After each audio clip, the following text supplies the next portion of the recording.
Hello students. हाँ, अभी तक हम लोग बात कर रहे थे linear equation in two variable की, है ना। तो linear equation in two variable जो होती है वो किस फॉर्म की होती है? ax plus B Y plus C is equal to zero. ये हमारी फॉर्म होती है of linear equation in two variable. ठीक है क्या? ax plus B Y plus C is equal to zero. यहाँ पे आपके x और y क्या है? वेरिएबल्स हैं, a और b। a क्या है? कोफिशिएंट ऑफ x, b क्या है? कोफिशिएंट ऑफ y, और c हमारा क्या है? कांस्टेंट है। अच्छा, अब ये जो बेसिकली होती है ये क्या होती है? इक्वेशन ऑफ लाइन, क्योंकि इसे हम क्या बोल रहे हैं? Linear equation. क्या बोल रहे हैं हम इसे? Linear equation. इसका मतलब ये बेसिकली क्या हुई आपकी? Equation of line. ये हमारी क्या हुई? इक्वेशन ऑफ लाइन हुई। ठीक है। अच्छा, तो जो इक्वेशन ऑफ लाइंस है उसके क्या हो सकते हैं? कई सारे सॉल्यूशंस हो सकते हैं। क्या कई सारे सॉल्यूशंस हो सकते हैं? अब आप लोग सोचेंगे सॉल्यूशन का मतलब क्या है? Let me tell you. जैसे कि ये सपोज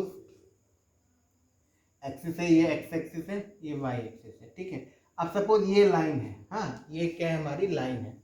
तो ये लाइन यहाँ इंफिनिटी तक जा सकती है और यहाँ भी इंफिनिटी तक जा सकती है। तो इसमें देखो, ये x की वैल्यू कुछ होगी, y की वैल्यू होगी। इसके कोऑर्डिनेट क्या होंगे? x1 comma y1। इस पॉइंट का कोऑर्डिनेट क्या होगा? x2 comma y2। इस पॉइंट के कोऑर्डिनेट क्या होंगे? x3 comma y3। इस पॉइंट के कोऑर्डिनेट क्या होंगे? x4 comma y4। तो इस तरीके से जो कोऑर्डिनेट्स हैं, एक लाइन पे कितने पॉइंट्स हो सकते हैं? इनफाइनाइट पॉइंट्स हो सकते हैं।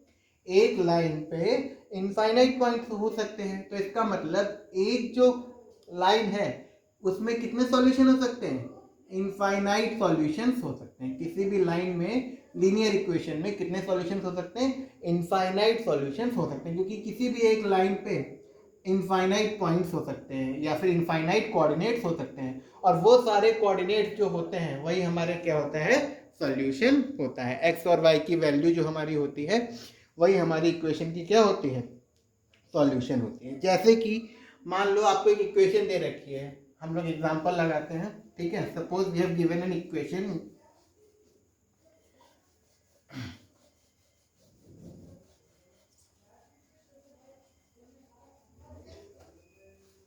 सपोज हमें क्या दे रखी है? इक्वेशन दे रखी है। ठीक है।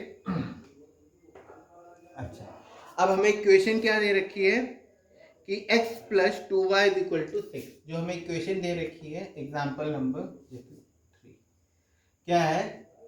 x plus two Y is equal to six. ठीक है। अब क्वेश्चन कह रहा है कि इसके फोर सॉल्यूशंस लिखिए। इसके फोर सॉल्यूशंस लिखिए। क्वेश्चन क्या कह रहा है कि इस इक्वेशन के find four different solution of equation. ठीक है। तो आपकी इक्वेशन क्या है? x plus two Y is equal to six है। तो यहां से देखिए, इसका मतलब क्या हो गया? x इज इक्वल टू क्या हो गया? Six minus two Y. X is equal to क्या हो गया? सिक्स माइनस टू वाई, क्योंकि टू वाई आपका उधर चला गया। अब आप x की कोई, y की कोई भी वैल्यू पुट करिए, उससे आपका x निकल आएगा। Suppose I am writing for y is equal to one. For y is equal to one, तो x इज इक्वल टू क्या हो जाएगा? Six minus two into one. तो x इक्वल टू क्या हो जाएगा? सिक्स माइनस टू, तो x equal to क्या हो जाएगा? फोर। इसी तरीके से for y is equal to two, अगर y की वैल्यू टू हो तो x इक्वल टू क्या हो जाएगा? Six minus two into two, तो x इक्वल टू क्या हो जाएगा? सिक्स माइनस फोर, मतलब कि x की वैल्यू क्या हो गई? टू। ऐसे ही आप y की कोई भी वैल्यू ले सकते हैं। Suppose y is equal to zero ले लिया, तो x की वैल्यू क्या हो जाएगी? Six minus two multiplied by zero, तो x is equal to six minus zero, तो x इक्वल टू क्या हो गया? सिक्स। फिर for y is equal to negative value भी ले सकते हैं, माइनस टू, तो x इक्वल टू क्या हो जाएगा? Six minus two into minus two, तो x is equal to six plus four, तो x इज इक्वल टू कितना हो गया? 10 हो गया। ठीक है। तो आपके एक दो तीन चार सॉल्यूशंस हो गए। क्या? पहले x ले लो, फिर y ले लो। तो आपने y की क्या क्या वैल्यू ली? माइनस टू ली, जीरो ली, वन ली और टू ली। ठीक है। तो x की वैल्यू -2, 0, 1 और 2, तो y की वैल्यू हमने ये ली। तो x की वैल्यू क्या आई, -2 पे कितनी आई 10, तो ये एक सॉल्यूशन हो गया। फिर 0 पे कितनी आई 6, ये हमारा दूसरा सॉल्यूशन हो गया। फिर 2 पे कितनी आई 1 पे कितनी आई 4 और 2 पे कितनी आई 2, तो ये हमारे क्या हो गए 4 सॉल्यूशंस हो गए। पहला एक्स वाई की वैल्यू, दूसरा, तीसरा और चौथा, ये हमारे क्या हो गए 4 सॉल्यूशंस हो गए। ठीक है, तो इस तरीके से हम इक्वेशन सॉल्व करेंगे। अच्छा, अगर मान लो क्वेश्चन में ये होता कि ग्राफ बनाओ, इस सॉल्यूशन के लिए क्या बनाइए आप, ग्राफ बनाइए। अगर क्वेश्चन में कुछ ऐसा होता है कि इस सॉल्यूशन के लिए क्या बनाइए आप, ग्राफ बनाइए, तो आप कैसे करते? तो जैसे हम लोग ग्राफ पहले लोअर क्लासेस में जैसे हमने पढ़ा है, सेम वही वाला पैटर्न हम यहाँ पे यूज करते हैं। क्या करते हैं, ये हमारा क्या हो जाता है एक्स एक्सिस, ये हमारा हो जाता है वाई एक्सिस। 0, 1, 2, 3, 4 है ना, इधर -1, -2, -3, -4, फिर 1, 2, 3, 4, -1, -2, -3, -4, इस तरीके से। अब पहला क्या है, जब x 2 और 2 ले लीजिए आप, क्या ले लिया x2 है y2 है, तो x2 और y2 ये हो गया आपका पहला पॉइंट 2, 2। दूसरा पॉइंट क्या है, सपोज 1, 4, तो x क्या है 4, y क्या है 1, y क्या है 1 और x क्या है 4, ये हो गया आपका दूसरा पॉइंट। y x है 4, y है 1, ये हमारा हो गया दूसरा पॉइंट, है ना। अब इस दोनों पॉइंट से आप ऐसे करके लाइन खींच दोगे, ठीक है, ये आपकी लाइन होगी। लाइन खींचने के लिए हमारे पास 2 सॉल्यूशंस होने चाहिए, बस 2 सॉल्यूशन, या फिर कोई भी 2 पॉइंट्स के कोऑर्डिनेट होने चाहिए और हमें लाइन मिल जाएगी। उन दोनों लाइन को ज्वाइन कर दो, सारे कोऑर्डिनेट जो है बाकी सॉल्यूशन इसी लाइन से पास करेंगे, तो ये हमारा क्या बन गया, इसी का ग्राफ बन गया, इसी का क्या बन गया, ग्राफ बन गया। ठीक है, तो अब आपका क्या है, आप इस तरीके से क्या निकाल सकते हैं, किसी भी इक्वेशन का सॉल्यूशन निकाल सकते हैं। जैसे एग्जांपल नंबर आप 4 देख लीजिए, उसमें क्या कह रहा है, find the solution for each of the following equation.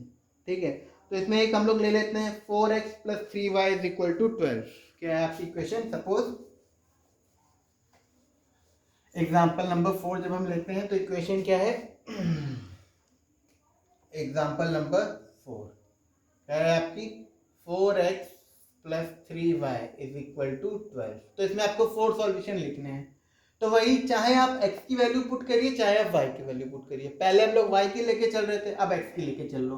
Suppose for x = 0, तो क्या हो जाएगा 4 × 0 + 3 × y = 12, तो 4 0 का क्या हो गया 0, तो 0 + 3y = 12, तो 3y = 12, 3y = 12, तो y = 12/3, 3 4 जा 12, तो y = क्या 4 और x = क्या 0। तो आंसर पहला सॉल्यूशन क्या हो गया 0, 4।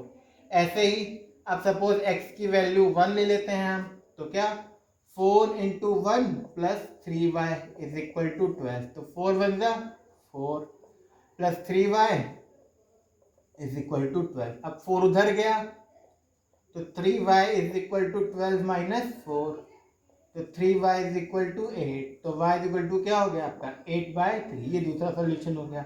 ऐसे ही आप थर्ड और फोर्थ सॉल्यूशन भी निकाल लेंगे। x की आप कोई भी वैल्यू पुट करिए या आप y की कोई भी वैल्यू पुट करिए, एक वैल्यू आप पुट करेंगे दूसरी आपकी ऑटोमेटिकली आ जाएगी इक्वेशन को सॉल्व करके, वही हमारा क्या हो जाएगा सॉल्यूशन हो जाएगा इक्वेशन का।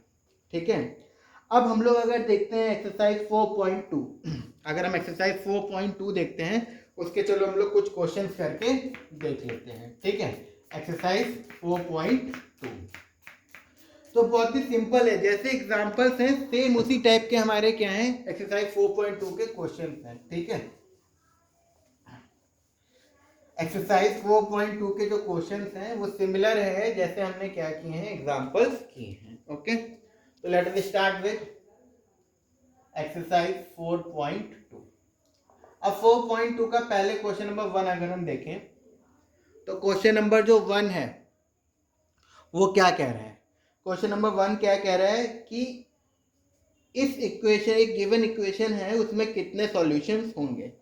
तो आपका क्या है, इक्वेशन क्या है हमारी, y is equal to 3x plus 5। Equation क्या है, y is equal to 3x plus 5। तो इक्वेशन ऑफ लाइन है, तो इसमें कितने सॉल्यूशन होंगे, इनफाइनाइट मैनी सॉल्यूशन, इनफाइनाइट और बहुत सारे सॉल्यूशंस होंगे। ठीक है, तो it will have infinite many solutions. ठीक है, इसी तरीके से हम क्या करते हैं क्वेश्चन नंबर 2। इसी तरीके से हम क्या करते हैं क्वेश्चन नंबर 2। इसमें क्या है कि 4 सॉल्यूशंस आपको लिखने हैं। तो फर्स्ट पार्ट आई गेस आप कर लोगे इसका। सेकंड पार्ट जैसे देखिए, pi x plus Y is equal to 9। Second part क्या है आपका, pi x plus Y is equal to 9। अब सपोज हम लोग x की वैल्यू पुट कर लेते हैं। ठीक है, तो पहले for x is equal to 0, जब x की वैल्यू 0 है तो क्या हो जाएगा, pi into 0 plus Y is equal to 9। अब पाई इंटू 0 क्या हो जाएगा, 0 plus Y is equal to 9। इसका मतलब y इज इक्वल टू कितना हो गया, 9। तो पहला सॉल्यूशन क्या हो गया, 0,9। फिर अब ऐसे x की वैल्यू 1 ले लो, तो for x is equal to 1, pi into 2 plus Y is equal to 9। इसका मतलब 2 pi plus Y is equal to 9। तो y इज इक्वल टू क्या हो गया, 9 माइनस 2 पाई। तो y इज इक्वल टू क्या हो गया, 9 माइनस 2 पाई। तो दूसरा सॉल्यूशन क्या हो गया, 1,9 माइनस 2 पाई। ठीक है, यहाँ पे हम लोग पाई को सॉल्व नहीं कर रहे हैं, उसको ऐसे सॉल्व करने की जरूरत अभी है नहीं। तो ऐसे ही for x is equal to, मान लो -1 ले लेते हैं, x इज इक्वल टू -1 ले लेते हैं, तो क्या हो जाएगा, pi into -1 plus Y is equal to 9। तो क्या हो जाएगा, minus pi plus Y is equal to 9। Sorry, यहाँ पे ना मैंने गलती कर दी कि x की वैल्यू 1 ली थी, बट यहाँ पे मैंने 2 पुट कर दिया। तो यहाँ पे हम लिखते हैं ना x इज इक्वल टू 2 लेके चल रहे थे। ठीक है, क्योंकि जब हम x इज इक्वल टू 2 लेंगे तो 2 इंटू पाई हो गया ना, मैंने 1 लिखा था बट यहाँ 2 ले लिया। तो for x is equal to 2, 2 into pi 2 pi plus Y is equal to 9। तो 2 pi plus Y is equal to 9, तो Y is equal to 9 minus 2 pi. ठीक है, अब -1 लिया है, तो यहाँ वाई इज इक्वल टू क्या हो जाएगा, 9 प्लस पाई हो जाएगा। y इज इक्वल टू क्या हो जाएगा, 9 प्लस पाई। तो दूसरा सॉल्यूशन, ये 2 1 ना होकर के ये क्या है, ये सॉल्यूशन 2,9 माइनस 2 पाई है। ठीक है, और ये क्या हो जाएगा, -1,9 प्लस पाई। तो पहले हमने x की वैल्यू 0 ली तो y की वैल्यू 9 आई, फिर x की वैल्यू 2 ली तो y की वैल्यू 9 माइनस 2 पाई आई, फिर x की वैल्यू -1 ली तो y की वैल्यू 9 प्लस पाई आई। फिर ऐसे ही हम for x is equal to अगर 1 लेंगे तो क्या हो जाएगा, pi plus Y is equal to 9। तो y इज इक्वल टू क्या हो जाएगा, 9 माइनस पाई। तो चौथा सॉल्यूशन 1,9 माइनस पाई। तो ये हमारे क्या हो गए, 4 सॉल्यूशंस हो गए। ठीक है, तो ये हमारा कौन सा हो गया, क्वेश्चन नंबर 2 का सेकेंड पार्ट। इसी तरीके से हम थर्ड और फोर्थ बाकी पार्ट्स भी कर लेंगे। ठीक है, अच्छा अब हम नेक्स्ट क्वेश्चन करते हैं, क्वेश्चन नंबर 3। तो क्या है, x minus 2y is equal to 4। क्या है, इक्वेशन हमें दे रखा है क्वेश्चन नंबर 3 में।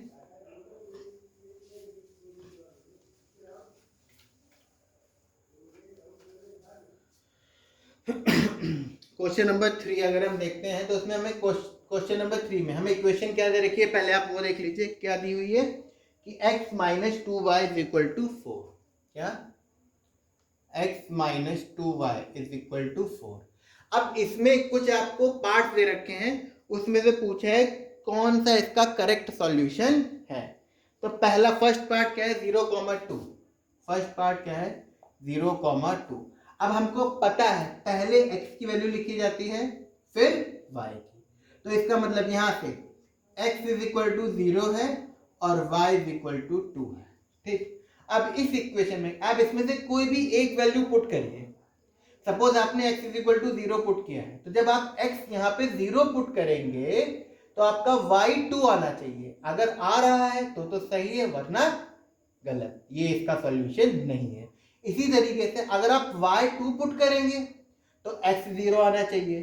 ठीक, अगर आप ये वैल्यू पुट कर रहे हैं इस इक्वेशन में तो सॉल्व होके y की वैल्यू ये आनी चाहिए। और अगर आप इक्वेशन में y की वैल्यू पुट कर रहे हैं तो सॉल्व होके x की वैल्यू ये आनी चाहिए, तभी ये सॉल्यूशन होगा। कोई भी एक चीज आप कर सकते हैं। तो यहाँ पे चलो हम y की वैल्यू पुट करते हैं। हाँ, तो इसका मतलब put y is equal to 2। तो आपका क्या हो जाएगा, x minus 2 into 2 is equal to 4। तो x 2 2 था कितना हो गया, माइनस 4 इज इक्वल टू 4। तो x इज इक्वल टू क्या हो गया, माइनस 4 उधर गया तो प्लस 4, तो x इज इक्वल टू कितना आ गया, 8 आ गया। तो जब y की वैल्यू 2 पुट की तो x की वैल्यू क्या आ गया, 8 आ गया। तो इसका मतलब 0,2 is not the solution of given equation. ये गिवन इक्वेशन का सॉल्यूशन नहीं है। ठीक है, फिर सेकंड क्या दे रखा है आपको, 2,0। सेकंड हमें इसका क्या दे रखा है, 2,0। तो अब x की वैल्यू 2 है और y की वैल्यू 0। तो फिर से चलो हम y ही पुट कर देते हैं। ठीक है, फिर से हम y ही पुट कर देते हैं। ठीक है, तो put y is equal to 0। तो यहाँ 0 पुट कर देंगे। तो x minus 2 into 0 is equal to 4। तो x माइनस 2 इंटू 0 क्या हो जाएगा, 0 इज इक्वल टू 4। तो x इज इक्वल टू कितना आया, 4। तो जब y की वैल्यू 0 पुट की तो x की वैल्यू कितनी आई, 4 आई।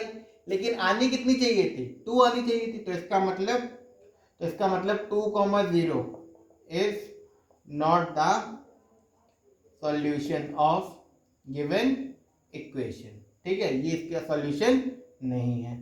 फिर थर्ड पार्ट पे आओ। किस पे आओ, थर्ड पार्ट पे क्या है आपका 4,0। थर्ड पार्ट क्या है आपका 4,0, मतलब कि x इज इक्वल टू 4 है और y इज इक्वल टू 0 है। ठीक है, तो आपका क्या हो जाएगा, अब x माइनस y की जगह 0 पुट कर दो, 2 इंटू 0 इज इक्वल टू 4। तो x माइनस 2 0 था, 0 इज इक्वल टू 4। तो x इज इक्वल टू कितना आ गया, 4।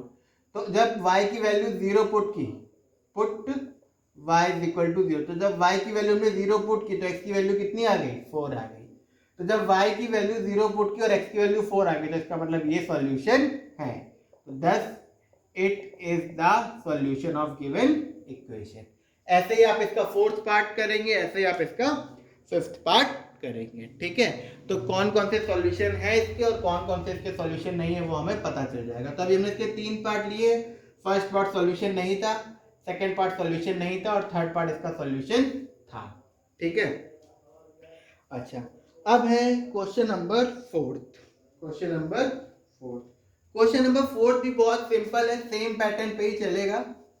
इसमें क्या है, क्वेश्चन नंबर 4 में आपको x और y की वैल्यू दी हुई है। कह रहा है कि ये आपकी सॉल्यूशन है और उसमें हमें k की वैल्यू निकालनी है। एक इक्वेशन है जिसमें हमें x और y की वैल्यू दी हुई है और हमें k की वैल्यू निकालनी है। ठीक है, तो पहले हम देख लेते हैं क्वेश्चन क्या है कि find the value of k। Question 4 क्या कह रहा है, क्वेश्चन नंबर 4 कह रहा है find the value of k, find the value of k if x is equal to 2 and y is equal to 1। if x is equal to 2 and y is equal to 1। क्या कह रहा है, find the value of k if x is equal to 2 and y is equal to 1। ठीक है, और equation क्या है 2x plus 3y is equal to k। ठीक है, तो इसमें आप एक बार x की वैल्यू पुट कर दो और y की, दोनों की वैल्यू पुट कर दो, आपकी k की वैल्यू निकल आएगी। तो putting the value of x and y, तो 2 into 2 plus 3 into 1 is equal to k। तो 2 2 ज़ा 4 प्लस 3 1 ज़ा 3 इज इक्वल टू k। इसका मतलब k इज इक्वल टू क्या हो गया, 7 हो गया। k इज इक्वल टू क्या हो गया, 7 हो गया। तो ये हमारा हो गया। तो इसमें क्या कह रहा था, find the value of k if x is equal to 2 and y is equal to 1। तो 2x plus 3y is equal to k था, putting the values of x and y। ठीक है, तो x की वैल्यू 2 पुट कर दी, y की value 1 put कर दी। तो 2 2 ज़ा 4, 3 1 ज़ा 3 इज इक्वल टू k। तो k की वैल्यू हमारी 7 आ गई। ठीक है, तो ये हमारी एक्सरसाइज कौन सी हो गई, 4.2। एक्सरसाइज क्या हो गई, कंप्लीट हो गई। ठीक है, now in next video we will start with exercise 4.3। उसमें जो अभी हमने देखा था ग्राफ कैसे बनता है वो चीजें हम देखेंगे। ओके।